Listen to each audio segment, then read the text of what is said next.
નમસ્કાર મિત્રો, મારી યુટ્યુબ ચેનલમાં તમારું હાર્દિક સ્વાગત છે। આજે આપણે વાત કરવાના છીએ સત્યવાદી રાજા હરિચંદ્ર વિશેની વાત છે। મિત્રો, સૂર્યવંશમાં ઘણા પ્રતાપી રાજાઓ થઈ ગયા। મરીચી, ઈક્ષ્વાકુ, પૃથુ, હરિચંદ્ર, દિલીપ, ભગીરથ, રઘુ, દશરથ અને રાજા રામ। રાજાઓ પોતાના આપેલ વચન ખાતર ગમે તેવા કપરા સંજોગોમાં પણ ક્યારેય કર્તવ્ય પાલનથી પીછેહટ કરતા નહીં। સૂર્યવંશી રાજાઓ માટે કહેવાતું કે પ્રાણ જાય પણ વચન ના જાય। જ્યારે સત્યપાલન, ત્યાગ, સમર્પણની વાત આવે ત્યારે બધાના મોઢે એક જ નામ સર્વોપરી આવે, સત્યવદી રાજા હરિચંદ્ર। હરિચંદ્ર અયોધ્યાના રાજા હતા। તેમના પિતાનું નામ સત્યવ્રત, માતાનું નામ સત્યવતા હતું। તેમની પત્નીનું નામ તારામતી અને પુત્રનું નામ રોહિત હતું। તેમના શાસનકાળમાં પ્રજા બહુ સુખી હતી। હરિચંદ્ર જો કોઈ વાત સ્વપ્નમાં પણ બોલી હોય તો પણ તેનું અચૂક પાલન કરતા। સ્વર્ગમાં ઇન્દ્ર, આચાર્ય વશિષ્ઠ અને વિશ્વામિત્રી સત્ય અને ત્યાગની વાતો કરી રહ્યા હતા। ત્રિલોકમાં સૌથી મોટા ત્યાગી અને સત્યવાદી કોણ, એ વિશે સૌ કોઈ પોતપોતાના મંતવ્યો રજૂ કરી રહ્યા હતા। ગુરુ વશિષ્ઠ બોલ્યા કે મારી દ્રષ્ટિએ સૌથી મોટા સત્યવાદી અને ત્યાગી રાજા હરિચંદ્ર છે। વિશ્વામિત્ર બોલ્યા કે હું માનવા તૈયાર નથી કે ત્રિલોકમાં સૌથી મોટા ત્યાગી, સત્યવાદી પૃથ્વી પરનો કોઈ માનવી હોઈ શકે।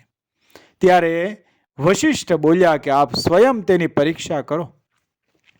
હરિચંદ્ર વનમાં વિહાર કરી રહ્યા હતા ત્યારે વિશ્વામિત્ર તપસ્વીનું રૂપ લઈ અને પ્રગટ થયા। હરિચંદ્ર તેમના આશીર્વાદ લેતા કહ્યું કે હું આપની શું સહાયતા કરી શકું। વિશ્વામિત્ર આશીર્વાદ આપતા કહ્યું, હું એક મોટા યજ્ઞની તૈયારી કરી રહ્યો છું। જરૂર પડશે ત્યારે હું આપને જરૂર યાદ કરીશ। થોડા દિવસ બાદ વિશ્વામિત્ર અયોધ્યાના રાજમહેલ પધાર્યા। હરિચંદ્રને કહ્યું, હવે મારે યજ્ઞ કરવા માટે આપના દાનની આવશ્યકતા છે, પરંતુ મને નથી લાગતું કે આપ તે દાન કરી શકશો। હરિચંદ્ર બોલ્યા, મહારાજ, અમે સૂર્યવંશી રાજાઓ પોતાના પ્રાણની પરવા કરતા અમારા આપેલ વચનોનું પાલન કરીએ છીએ। ત્યારે વિશ્વામિત્ર બોલ્યા, મને દાનમાં આપનું ઐશ્વર્ય, ધન, સંપદા બધું જોઈએ। બધા રાજ દરબારીઓ આશ્ચર્ય પામ્યા।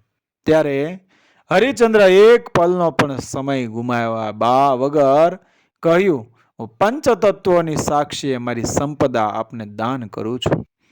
રાજાના આવા વચનો સાંભળીને વિશ્વામિત્ર બોલ્યા, આપ ધન્ય છો રાજન, પણ શાસ્ત્રમાં લખ્યું છે કે દાન આપવા માટે દક્ષિણા આપવી પડે તો જ દાનનું મહત્વ રહે। માટે મને દાનમાં 1000 સુવર્ણ મુદ્રાઓ આપો। હરિચંદ્ર ખજાનચીને કહ્યું કે રાજકોષમાંથી 1000 સુવર્ણ મુદ્રાઓ લઈ આવો। ત્યારે વિશ્વામિત્ર બોલ્યા, થોડા સમય પહેલા જ આ તમામ સંપદા આપે મને દાનમાં આપી દીધી છે, એટલે હવે આ સંપદા પર આપનો કોઈ અધિકાર નથી। હરિચંદ્ર હાથ જોડતા કહ્યું, ક્ષમા કરો મહારાજ, હું આજ સાંજ સુધીમાં આપને દક્ષિણા આપી દઈશ। યાદ રાખજો, સાંજ સુધીમાં મને દક્ષિણા નહીં આપો તો હું આપે દાનમાં આપેલી બધી સંપદા આપને જ પરત કરી આપીશ। એટલું કહી વિશ્વામિત્ર એ ચાલ્યા ગયા। હરિચંદ્ર તારામતી અને રોહિતને લઈને રાજમહેલની બહાર એ નીકળી ગયા। જ્યારે મનુષ્ય પાસે સુખ સાહેબી હોય ત્યારે બધું સાવ સામાન્ય લાગે, પણ સાંજ સુધીમાં 1000 સુવર્ણ મુદ્રા લાવવી કઈ રીતે તે મોટો પ્રશ્ન થઈ પડ્યો। હરિચંદ્ર દાસ ગુલામ ના બજારોમાં જઈ પોતાની બોલી લગાવવા લાગ્યા। ગંગા કિનારે સ્મશાન ઘાટ ધરાવનાર એક વ્યક્તિએ હરિચંદ્રને 1000 સુવર્ણ મુદ્રાઓ આપી અને એમને ખરીદી લીધા અને સ્મશાનની બધી જવાબદારીઓ સોંપી દીધી। હરિચંદ્રએ સુવર્ણ મુદ્રાઓ વિશ્વામિત્રને દક્ષિણા આપી દીધી। પતિ દાસ થઈ ગયા એટલે પત્નીનો તેના પર કોઈ અધિકાર રહ્યો નહીં। કાળનું ચક્ર અવિરત ચાલતું રહે છે। હરિચંદ્ર સ્મશાનની જવાબદારીઓ પ્રામાણિકતાથી નિભાવતા રહ્યા।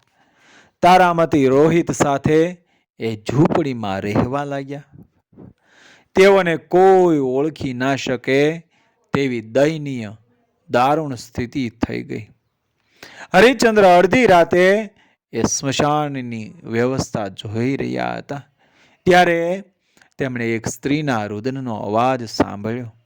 તે સ્ત્રી સ્મશાન પાસે બાળકને બે હાથે તેડી ઊભી હતી. તેના મુખ પર ઘૂંઘટ રાખેલો હતો. હરિશ્ચંદ્રએ પૂછ્યું, આપ કેમ રડો છો? આપને શું સમસ્યા છે?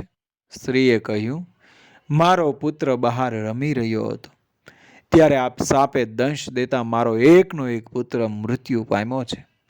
મારી પાસે ધન નથી કે તેના અગ્નિ સંસ્કારની વિધિ કરી શકું. દુખિયારી સ્ત્રી પોતાનું દુઃખ વર્ણવી રહી હતી. ત્યારે હરિશ્ચંદ્રને લાગ્યું કે તેને આ અવાજ પહેલા પણ ઘણીવાર સાંભળ્યો છે અને આ અવાજ સાથે તેના ભવોભવના બંધનો જોડાયેલા છે. હરિશ્ચંદ્રએ પૂછ્યું, દેવી, આપના પુત્રનું નામ? સ્ત્રીએ કહ્યું, મારા પુત્રનું નામ રોહિત અને મુજ દુખિયારી અબલાનું નામ તારામતી છે. હરિશ્ચંદ્રએ તેમનો ઘૂંઘટો ઉઠાવ્યો. બંનેની નજરો મળી. ઘણીવાર સુધી બંને કશું બોલી ના શક્યા. બંનેની આંખોમાંથી આંસુની ધારાઓ વહેવા લાગી. હરિશ્ચંદ્રએ રોહિતના શબને નીચે રાખ્યો. તારામતીએ કહ્યું, સ્વામી, રોહિતના અંતિમ સંસ્કારની વ્યવસ્થા કરો. હરિશ્ચંદ્ર બોલ્યા, એના માટે સ્મશાનનો નિયમ છે કે કફનની સગવડતા કરવી પડે અને તેનું મૂલ્ય ચૂકવવું પડે. તારામતીએ કહ્યું, હું તો સાવ નિર્ધન છું. હરિશ્ચંદ્ર બોલ્યા, ક્ષમા કરો, હું દાસ છું. મારા સ્વામીનો આદેશ છે કે કોઈ પણ વ્યક્તિ મૂલ્ય ચૂકવ્યા વગર શબના અંતિમ સંસ્કાર કરવા દેવા નહીં. બંને વચ્ચે મહાસંકટ ઊભું થઈ ગયું. નીતિ કોણ જાણે કેવા ખેલ કરી રહી હતી. તારામતીએ પોતાની સાડીમાંથી અડધી સાડી ફાડી નાખી.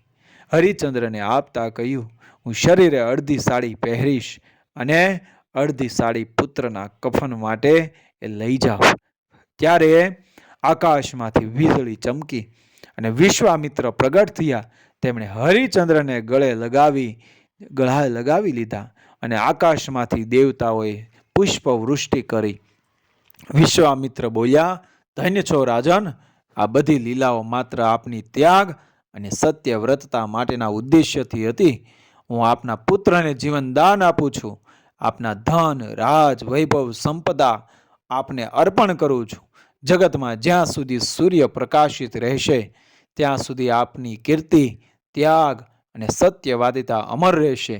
જગત આપને સત્યવાદી રાજા હરિશ્ચંદ્રના નામથી ઓળખશે. મિત્રો, વિડીયો પસંદ આવ્યો મારી ચેનલ સબસ્ક્રાઈબ કરો, ફોલો કરો, શેર કરો.